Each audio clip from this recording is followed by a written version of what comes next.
हैं, आप डिमांड अपने आप करते रहो कि योग रखो, योग रखो, हैं, इससे हमें ही बहुत ज़्यादा फायदा है। तो परमात्मा दो चार बातें सुनेंगे, ज़्यादा सुनाने का आज नहीं रखा, आज योग का ज़्यादा रखा था। परम पिता परमात्मा से हम आत्माओं के सरल संबंध है। किसी व्यक्ति के साथ एक व्यक्ति से एक या दो संबंध हो सकते हैं, 3-4 नहीं हो सकते, परंतु परमात्मा के साथ हमारे सरल संबंध होते हैं। तो शिव बाबा से संबंध, जैसे सप्ताह का दिन आता है तो उस हिसाब से भी बताएं कि सोमवार को हम शिव बाबा से संबंध माता पिता और मैं उनका वारिस बच्चा, साधारण बच्चा नहीं हूँ मैं वारिस बच्चा हूँ, और माता पिता से बच्चे को वर्षा मिलता है। मंगलवार को शिव बाबा से संबंध परम शिक्षक और मैं उनका कौन, मैं उनका विद्यार्थी। शिक्षक जो टीचर होते हैं उनके बच्चे विद्यार्थी के रूप में पढ़ाई पढ़ते हैं। तो ऐसे हमें अमृत वेला शिव बाबा बाप के रूप में मिलता है, और 7 बजे जब मुरली चलती है तो वो शिक्षक के रूप में है, और जितना हम पूरा दिन में याद करते हैं तो सतगुरु के रूप में हमें वरदान मिलते हैं। बुधवार को शिव बाबा से संबंध परम सतगुरु और मैं उनका कौन, गुरु के आगे कौन होते हैं, चेले होते हैं, शिष्य होते हैं, परंतु यहाँ बाबा ने चेला शब्द या शिष्य शब्द नहीं कहा है, हमें फॉलोअर्स कहा है। फॉलोअर्स का अर्थ बताया है, फॉलो करने वाले।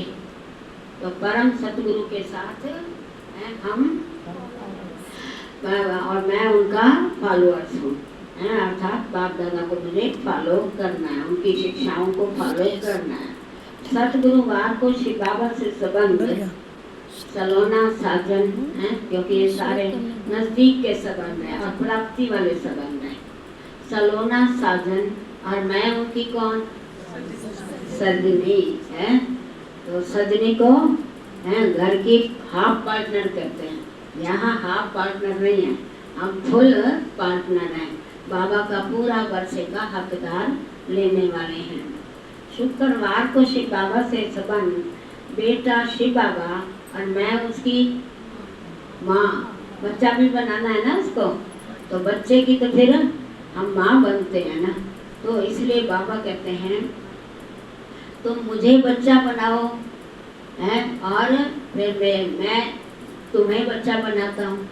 हम बाबा को पहले बच्चा बना करके सब कुछ बाबा को देते हैं, बाबा ये सब कुछ इसका आपका। फिर बाबा भी कहते हैं मेरे पास जो कुछ है, क्या है बाबा के पास, स्वर्ग की बादशाह है, वो बच्चे आपकी हैं। शनिवार को शिव बाबा से संबंध बेटी शिव बाबा और मैं उसकी माँ। सिर्फ बेटा तो नहीं चाहिए ना, बेटी भी चाहिए है, इसलिए बेटियों को देवियाँ और शक्तियाँ कहा जाता है। तो वो मेरी बेटी है, मैं उसकी माँ हूँ। हर रविवार को परमपिता परमात्मा से अलग अलग संबंध जोड़ना है। पहले रविवार को शिव बाबा से संबंध भाई शिव बाबा और मैं उसकी बहन। दूसरे रविवार को शिव बाबा से संबंध बहन शिव बाबा और मैं उसकी बहन हूँ या भाई हूँ। तीसरे रविवार को शिव बाबा से संबंध सखा माना दोस्त, खुदा दोस्त भी कहा जाता है ना, और मैं उसकी सखी। सखा और सखी क्या होते हैं, आपस में क्या करते हैं, सारी बातों की लेन देन कर लेते हैं। तो हम शिव बाबा से सारी बातों की लेन देन करें, सारा हालचाल बाबा को ही सुना है।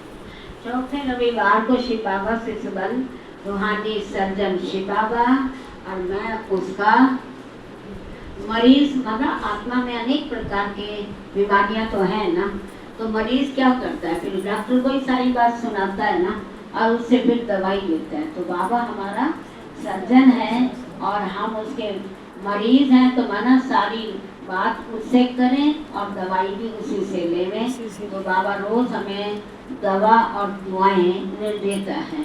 भोजन खाना है तो शिव बाबा की याद में खाना है, तो वो दवा का काम करेगा, अर्थात वो भोजन हमें आत्मा को शक्तिशाली भी बनाएगा और ठीक भी करेगा।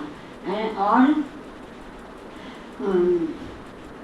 शिव बाबा और मरीज बन करके सारी दुख बीमारियां सारी डॉक्टर को बता, औरों को थोड़ी बताएगा, क्योंकि दवाई तो उसने देनी है। तो शिव बाबा हमें दवा भी देता है और दुआएं भी देता है। इस प्रकार से सोमवार को शिव बाबा से संबंध, माता पिता, मैं उसका वारिस बच्चा। मेरे सारे माता पिता शिव बाबा संसार की समस्त आत्माएं हद की इच्छाओं से मुक्त हो सदा बेहद की स्थिति में रहें। शुभ भावना और शुभ कामना के फायदे, पावरफुल योग लगता है। जैसे रोज हमें बाबा से कहता है हर आत्मा के प्रति, कैसी भी आत्मा है उसके लिए हमने क्या रखना है? पैसा लगता है इसमें, मेहनत लगती है, समय लगता है, कुछ भी नहीं लगता ना, तो फिर शुभ भावना हम क्यों नहीं देवें? तो उसके प्राप्ति कितनी बड़ी है इससे। बुरे व्यक्ति के प्रति भी मैंने शुभ भावना शुभ कामना रखी तो मेरी तो बहुत बड़ी प्राप्ति हो जाएगी। वो ठीक होता है या नहीं होता है, बदलता है या नहीं बदलता है, परंतु मैंने श्रीमत का पालन किया है, मुझे तो बाबा से प्राप्तियां होंगी। तो उसका योग पावरफुल लगता है, क्योंकि व्यर्थ नहीं चलेगा। दूसरा, नरकात्मक समाप्त होकर सकारात्मकता आ जाती है, नेगेटिव खत्म हो जाता है, व्यर्थ खत्म हो जाता है और समर्थ बातें बुद्धि में आती हैं, जिससे वायुमंडल भी हम पावरफुल बना पाते हैं। कर्म बंधन समाप्त हो जाते हैं, जितना एक दूसरे से टक्कर खाते हैं उतना कर्म बंधन और जुड़ जाता है, और जितना हम शांत रहते हैं और बाबा की याद में रहते हैं और उनको भी हम पावरफुल वाइब्रेशन भेजते हैं उतना हमारा कर्म बंधन क्या होता है? समाप्त होता है और जमा का खाता बढ़ जाता है।